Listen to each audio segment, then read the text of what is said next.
الحمدللہ والصلاة والسلام علی رسول اللہ اما بعد۔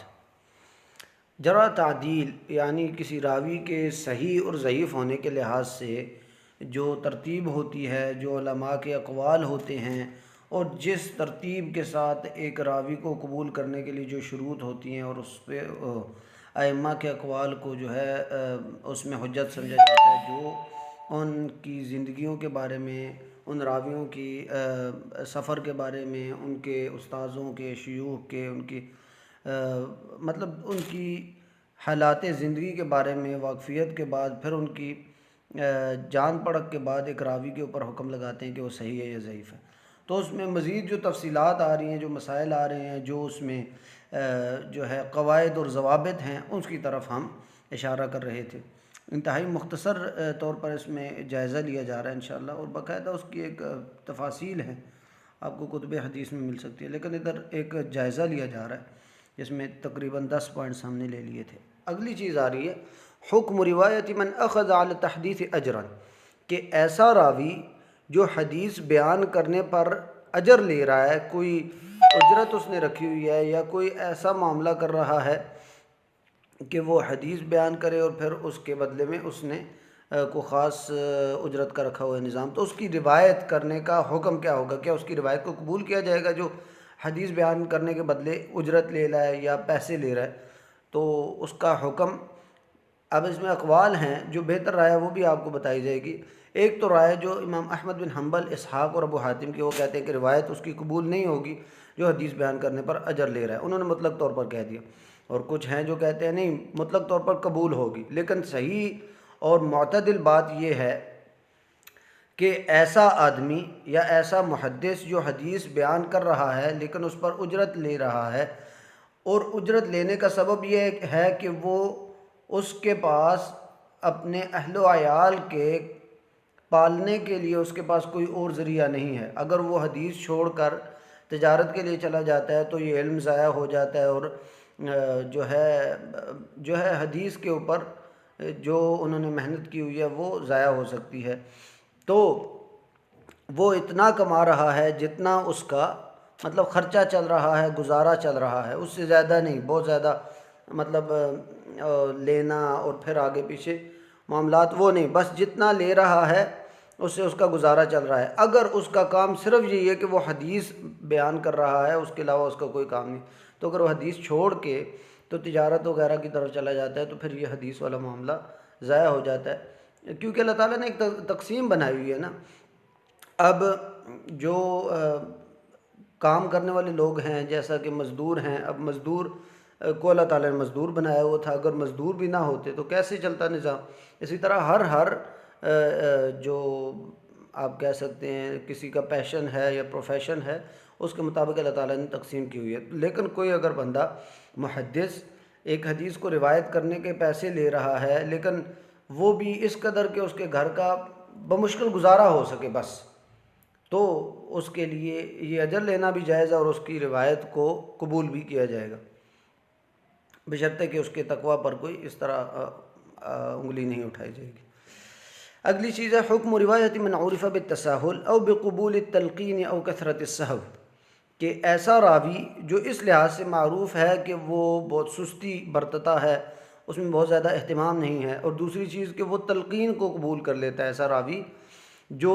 حدیث بیان کر رہا ہے تو کوئی بھی بندہ اس کو اٹھ کے کہے جی یہ حدیث میں یہ لفظ بھی ایڈ ہے یا یہ لفظ کم ہے، تو وہ اس کی بات کو بغیر کسی تفتیش کے قبول کر لے، تو اس کی روایت کا کیا حکم ہوگا؟ یا ایسا راوی جس سے بہت زیادہ غلطیاں ہوتی ہیں، بہت زیادہ غفلت ہوتی ہے، تو اس کی روایت کا کیا حکم ہے؟ پہلی چیز تو ایسا راوی جس کا معاملہ یہ ہے کہ وہ حدیث کی سماعت میں اور حدیث بیان کرنے میں تساہل کا شکار ہے، سستی اور کاہلی کا شکار ہے، جیسا کہ حدیث سنتے ہوئے وہ سو رہا ہے، اس کے ہاں کوئی اہتمام نہیں پایا جاتا ہے، یا حدیث بیان کر رہا ہے لیکن اس نے جو حدیث جس سے بیان کر رہا ہے کتاب سے یا کاپی جو اس نے جس پہ لکھی ہوئی ہیں، اس نے شیخ سے چیک نہیں کروائی، کہ جیسے ہوتا ہے نا ایک ترتیب ہوتی ہے کہ طلباء شیخ سے لکھتے ہیں حدیث بول رہے شیخ اور طلباء لکھ رہے ہیں، پھر طلباء جا کے شیخ کو چیک کراتے ہیں کہ یہ حدیث ہم نے آپ سے لکھی ہے کہ من و عن یہ وہی ہے، اور اگر شیخ سے بھی نہیں چیک کرا سکتا تو کسی ایسے طالب علم کے پاس چلا جائے کہ جس نے شیخ سے چیک کروائی ہوئی ہے اور شیخ نے اس کی تصحیح کی ہوئی ہے کہ صحیح ہے جی آپ کی کتاب، تو پھر اس سے مقابل مطلب کسی طرح سے بھی اس نے چیک کروایا ہوا ہو اپنی حدیث کے مجموعے کو۔ تو اگر ایسا نہیں کر رہا تو اس کا مطلب ہے کہ وہ اہتمام نہیں برت رہا، تو ایسے راوی کی روایت کو قبول نہیں کیا جاتا۔ دوسری چیز، ایسا راوی جو اس لحاظ سے معروف ہے کہ وہ تلقین کو قبول کر لیتا ہے، حدیث میں حدیث بیان کر رہا ہے تو کوئی بھی اس کو اگر کہتا ہے کہ یہ چیز حدیث میں ایڈ ہے یا یہ چیز اس حدیث کو جو آپ بیان کر رہے ہیں اس میں تو موجود نہیں ہے، یہ الفاظ کم ہیں، تو یہ تلقین کر رہا ہے نا، کچھ بتا رہا ہے اس کو۔ تو کوئی ایسا راوی اگر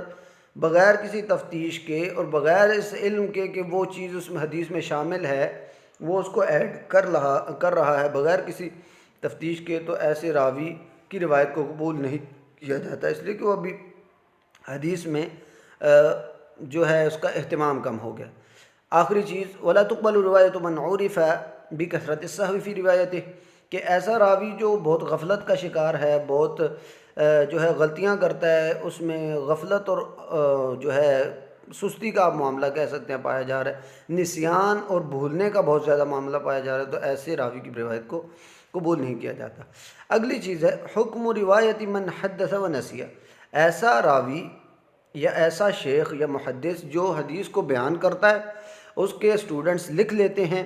اور وہ آگے بیان کرتے ہیں، لیکن اس پہلے شیخ سے جس سے سارے اسٹوڈنٹس روایت کر رہے ہیں، اس سے اگر پوچھا جائے کہ یہ حدیث آپ نے بیان کی ہے تو وہ کہے کہ نہیں مجھے یاد نہیں ہے، تو ایسے روایت کے بارے میں کیا حکم ہوگا؟ تو اس کے حکم میں یہ ترتیب ہے کہ اگر اس شیخ سے پوچھا جائے کہ یہ طلباء آپ کے واسطے سے یہ حدیث بیان کر رہے ہیں تو کیا آپ نے واقعی یہ حدیث ان کو بیان کی ہے؟ تو اگر شیخ نفی جازم کرتا ہے، کہتا ہے میں نے بالکل بھی یہ روایت نہیں ان کو بیان کی، اور یا یہ اس طرح کے الفاظ کہے کہ یہ تم مجھ پر جھوٹ بول رہے ہیں، اس طرح کے تاکیدی اگر الفاظ بیان کر رہے ہیں تو اس کی روایت کو قبول نہیں کیا جائے گا، ان طلباء کی روایت کو۔ دوسری چیز کہ اگر شیخ تردد میں ہے کہ اس نے حدیث بیان کی تھی لیکن ابھی شک میں ہے کہ اس کے ذہن میں وہ نہیں آ رہی، یا کسی بھی عارضے کی وجہ سے ابھی اس کو شک ہے اس کو، یا اس طرح کے الفاظ کر رہے ہیں کہ لا اعرفہ، میں نہیں جانتا یا مجھے یاد نہیں آ رہا، ولا اذکرہ، تو مطلب اس طرح شک کا اظہار کرے تو اس کی روایت کو قبول کیا جائے گا، اس لیے کہ اس کے جو طلباء ہیں وہ ایک سے زیادہ تعداد میں اس کو روایت کر رہے ہیں، تو اس طرح وہ شک کا ازالہ ہو جاتا ہے۔ اب اگلا سوال یہ پیدا ہوتا ہے کہ حل یعد رد الحدیث قادحا فی واحد منہما، اب یہ حدیث جو بیان کر رہا ہے اسٹوڈنٹ اپنے شیخ سے، اور شیخ بعد میں کہتا ہے کہ میں بھول گیا ہوں، تو اس روایت کی وجہ سے کیا شیخ کے حافظے میں کمی آ سکتی ہے کہ شیخ جی ابھی بھولنا شروع ہو گیا، یا اسٹوڈنٹ کے حافظے میں یا اس کی ثقاہت میں فرق آ جائے گا؟ یعنی جیسا کہ تھا کہ اس کے حافظے میں اگر کمی آ جائے کسی راوی کے بارے میں تو وہ ضعیف ہو جاتا ہے، تو کیا اس حدیث کی وجہ سے جو شیخ بعد میں بھول گیا تھا تو اس کی وجہ سے ان کے مطلب حافظے میں کمی سمجھی جائے گی، یا ان کو کیا حکم لگایا جائے گا؟ تو اس کا جواب یہ ہے کہ نہیں، یہ ان کے بارے میں کسی بھی عیب کا یا ضعف کا سبب نہیں بنے گا، اس لیے کہ کسی کو بھی نہیں کہا جا سکتا کہ اس عیب کے لحاظ سے شیخ اس میں زیادہ اس کا عمل دخل ہے یا اس کے اسٹوڈنٹ کا زیادہ عمل دخل ہے، دونوں میں سے کسی ایک کو بھی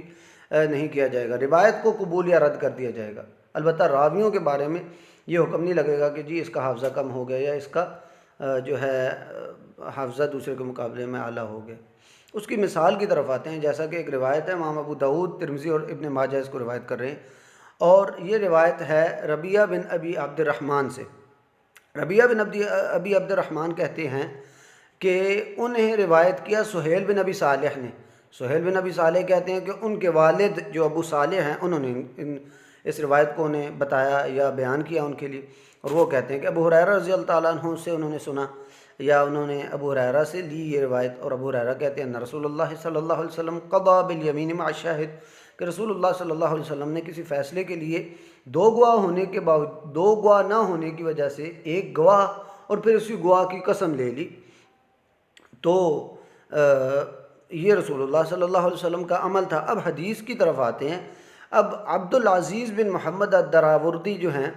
یہ حدیث کو لیتے ہیں، وہ کہتے ہیں کہ یہ حدیث کس سے روایت ہے؟ ربیعہ بن ابی عبد الرحمن سے،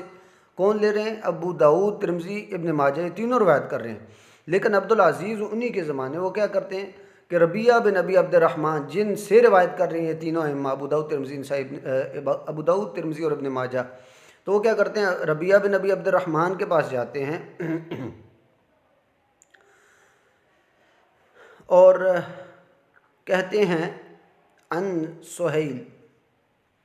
سوری ان کے کہنے کا مطلب ہے کہ یہ عبدالعزیز بن محمد الدراوردی جو ہیں یہ انہی کے زمانے کے ہیں، ابو داؤد، ترمذی اور ابن ماجہ کے۔ ابو داؤد، ترمذی، ابن ماجہ